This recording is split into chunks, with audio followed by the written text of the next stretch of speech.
यह तो आप सभी जानते होंगे कि मिस्र के पिरामिड दुनिया के सबसे बड़े और प्राचीन पिरामिडों में से एक। इनकी संरचनाएं न केवल वास्तुशिल्प कौशल का प्रमाण है, बल्कि इतिहास और रहस्यों का खजाना छुपा हुआ है। पिरामिडों का इतिहास प्राचीन साम्राज्य के दौरान लगभग 2500 से 2600 ईसा पूर्व का है। इन पिरामिडों का निर्माण का उद्देश्य प्राचीन मिस्र के राजाओं और उनके परिवारों के मकबरे को सुरक्षित रखना था। ऐसा माना जाता है पिरामिड मृत राजाओं के पुनर्जन्म और अमरता में सहायता करने के लिए बनाए गए। पिरामिडों का अंतरिक्ष संबंध भी है। क्या आप जानते हैं मिस्र के पिरामिड और अंतरिक्ष के बीच संबंध लंबे समय से शोध और चर्चा का विषय रहा है। ऐसा कहा जाता है प्राचीन मिस्र वासियों ने खगोल विज्ञान में गहरी रुचि थी। ऐसा कहा जाता है पिरामिडों की डिजाइन और स्थान खगोलीय घटनाओं से जुड़ा हुआ है। आपको यह जानकर हैरानी होगी पिरामिड का आकार सूर्य की किरणों के समान दिखता है, जो सूर्य देवता के प्रति श्रद्धा को दर्शाता है। गीजा के पिरामिड इस तरह बनाए गए हैं कि वे सूर्यास्त और सूर्योदय की स्थिति के साथ जुड़े रहें। आपको जानकर हैरानी होगी गीजा का पिरामिड पृथ्वी के चारों दिशाओं के साथ लगभग पूरी सटीकता को दर्शाता है और यह गीजा का पिरामिड पृथ्वी के भौगोलिक केंद्र के निकट स्थित है। पिरामिड और मम्मी में क्या संबंध है? पिरामिड और मम्मी का संबंध प्राचीन मिस्र की संस्कृति से जुड़ा हुआ है। मिस्र के लोग विश्वास करते थे कि मृत्यु के बाद आत्मा जीवन जारी रहता है और इस जीवन के लिए वे एक सुरक्षित और संरक्षित शरीर की आवश्यकता मानते हैं। इसलिए पिरामिड और मम्मी का उद्देश्य आत्मा की यात्रा में मदद करना। पिरामिडों का निर्माण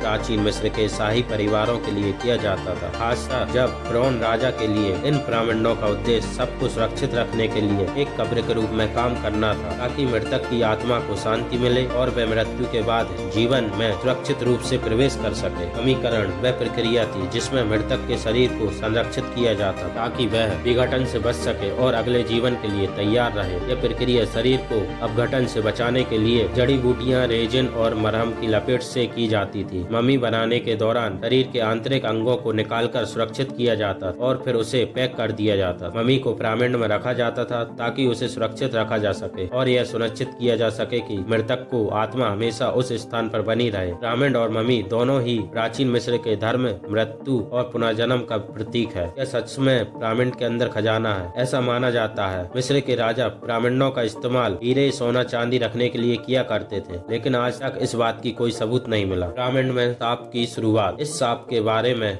सबसे प्रसिद्ध उदाहरण 1922 में हुआ, जब ब्रिटिश पुरातत्व हावर्ड कार्टर ने राजा तुतनखामुन के मकबरे की खोज की। कहा जाता है कार्टर और उनके साथियों ने मकबरे को खोला और इसके बाद उनके साथ असामान्य घटनाएं हुई। उनमें से एक पुरातत्व की अचानक मृत्यु हुई और लोग मानने लगे कि यह सांप का परिणाम है। हालांकि वैज्ञानिक दृष्टिकोण से यह एक महज संयोग भी हो सकता है। ऐसा कहा जाता है प्राचीन मिस्र में मम्मियों को स्थापित किया जाता था ताकि उनके शवों के साथ कोई छेड़छाड़ न करे। पिरामिडों में मम्मियों को सुरक्षित रखने के लिए अनेक प्रकार के उपाय भी किए जाते थे। अगर कोई व्यक्ति इसे छूता था तो उसे स्थापित किया जाता था। यह सब पुरोहित या शाही परिवारों द्वारा लागू किया जाता था ताकि किसी को उनके पवित्र शवों को चोरी करने का विचार भी न आए। ऐसा माना जाता है इस सांप का मुख्य विचार यह था कि अगर कोई व्यक्ति एक पिरामिड में दफन मम्मी के साथ छेड़छाड़ करता है या उसे निकालता है तो वह स्थापित हो जाता है। यदि यह वीडियो पसंद आए तो लाइक और सब्सक्राइब अवश्य करें।